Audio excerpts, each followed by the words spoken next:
Her mother said, maybe I'll come along and watch. I could tell that Miss Winterbottom was trying to rise above some awful sadness she was feeling, but Prudence couldn't see that. Prudence had her own agenda, just as I had had my own agenda the day my mother wanted me to walk with her. So basically, girls at that age, they have other things going on in their mind, and their mothers really aren't the most important thing to them. I couldn't see my own mother's sadness. What, Prudence said? Come along and watch? Yes, wouldn't that be nice? No, Prudence said. No, no, no. You can't. It would be awful.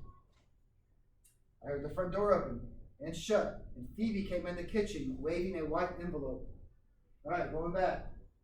Strange notes that appear on families' doorsteps. So here comes a strange note. I heard the front door open and shut, and Phoebe came in the kitchen waving a white envelope. Guess what was on the steps, she said. Miss Winterbottom took the envelope and turned it over and over before she slowly unsealed it and slipped out the message. Oh, she said, who is doing this? She held out the piece of paper, and it said, in the course of a lifetime, what does it matter? Prudence said, well, I have more important things to worry about, I can assure you. And Prudence is a cheerleader girl, trying for cheerleading. I'm not going to blow those cheerleading trouts, I just know it. On and on she went until Phoebe said, Cripes, Prudence, in the course of a lifetime, what does it matter? So Phoebe repeated what the letter said to her sister because she kept on lying about cheerleading. At that moment, it was as if a switch went off in Miss Winterbottom's brain. She put her hand in her mouth and stared out the window. She was invisible to Prudence and Phoebe, though they did not notice. Phoebe said, are these cheerleading tryouts such a big deal? Will you even remember them in 5 years? Yes, Prudence said. Yes, I most certainly will. How about 10 years? Will you remember them in 10? Yes, Prudence said. As I walked home, I thought about the message. In the course of a lifetime, what does it matter? I said it over and over. I wondered about the mysterious messenger. I wondered about all the things in the course of a lifetime that would not matter. I did not think cheerleading tryouts would matter, but I was not so sure about yelling at your mother. I was certain, however, that if your mother left, it would be something that mattered in the whole long course of a lifetime. So she's comparing herself to Phoebe and Prudence. They're yelling at their mom, and she thinks about the time her mom left, and she never got to see her mom again, and she told her mom no, she wouldn't go walk with her. It's pretty deep, especially when that letter is introduced, kind of like when they said, you're responsible for strange notes that appear in the family. It has a magical effect. Starts like making people think about things. It changes the mood. All right. To answer a few questions, and I'll let you all get to work on your assignment. All right. What kind of relationship does Miss Winterbottom have with her daughters, Prudence and Phoebe? Not a good one. Not a good one. I wouldn't say it's not a good one. I think it's more of like the girls maybe have some more important things going on, and they're at that age where, you know, they're not little baby girls, their mom's baby girls anymore. They kind of brush her off.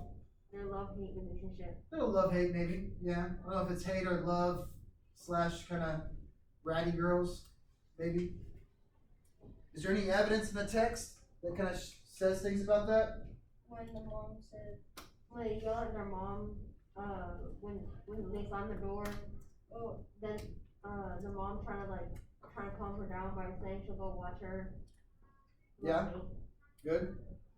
when it says Miss Winterbottom's brick, it says she put her hand to her mouth and stared out the window.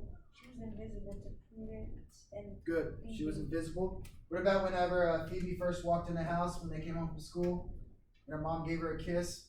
She wiped it off. She said she wiped it off, said she was too old. She's 13 now, yeah. Right, so what message does Phoebe find on the steps? And what effect does it have on the narrator? Okay, so Phoebe finds that letter, and it says, what? What's the letter say? In a lifetime, what matters? In the course of a lifetime, what does it matter? Okay, so when she reads that note, what happens in the story? She died. Nice. Dang, what story are you reading?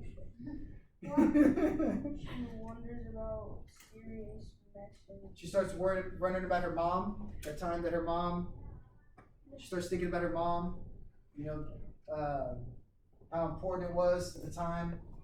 whenever her mom asks her to go walking, she starts thinking about Miss Winterbottom reads the note after her daughter says about cheerleading, why is it that important? She covers her mouth and looks out the window, kind of like what he said over here. And she's invisible to her daughters, right? Okay, so mood. The mood of the story is the emotional quality or atmosphere of the story. What is the mood in the kitchen? All this is going on in the kitchen, pretty much. The mood is like, kind of like, scary. Scary? Yeah, cause like, the way she like, looked out the window, like, making sure nobody was there, like, that sounds kinda scary. Yeah, I think that's possibly. scary. I see a little house in a field. The mom is like this, like scared. Good. Visualizing. It's good. Like if there's a sniper around. What do you think the mood is? You don't know? Yeah, you do. You're just too shy to say it. What do you think the mood is? This all happened in the kitchen with 4 women. 2 girls, 3 girls, drama. A lot of drama going on. Kind of intense. Got some yelling happening, and then a note, mysterious note appears. Crazy. A little crazy, a little intense. There you go. Good job. This is exactly why people talk about my dad saying nobody messes with you and they don't send you creepy notes. Yeah.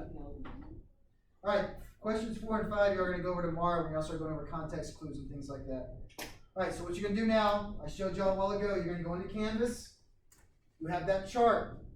What questions you have before the story, what questions you have during the story, what questions you have at the end of the story. We make up our own questions? Yeah, your own questions. What did you think about before we even started reading? When we read this here, what kind of questions did you think you had? And then as we started reading the story. What did I think about before all of the story?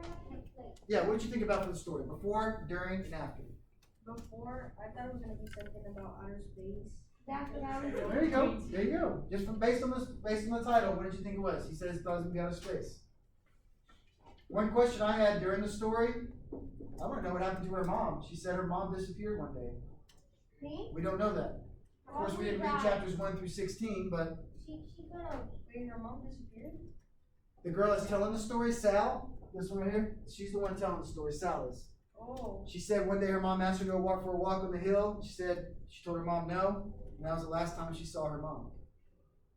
Last memory her mom had of her telling her no. I thought Phoebe. No, never mind. Miss Winterbottom is Phoebe and Prudence's mom. Oh. Sal lives with her dad. Remember, they were saying her dad might get chopped up by Miss Cadavere, the one that's supposedly leaving those notes. Alright, so you'll have that assignment in Canvas, and once you get done filling out those questions, submit it. And then you're going to have to summarize what we read. Summarize in about 3 to 4 sentences, and submit both of those assignments. You got about 15 minutes. Okay? Anybody online need help? Just put it in the chat. I'll share my screen again and show you how to find the assignments.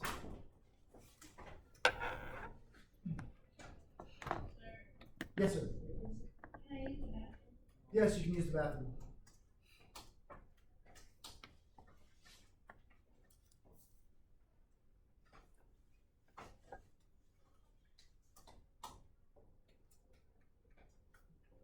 Alright, so once again, go to assignments.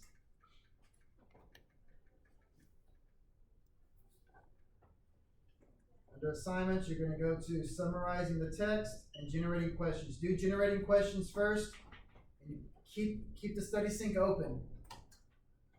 That way you can refer back to the story, and then go to summarizing the text and just write a quick summary about the story. We've got about 15 minutes left to do that.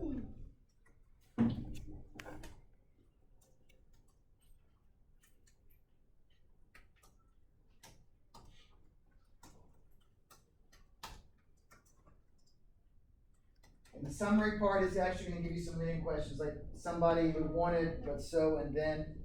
You just kind of fill in the blanks. Good.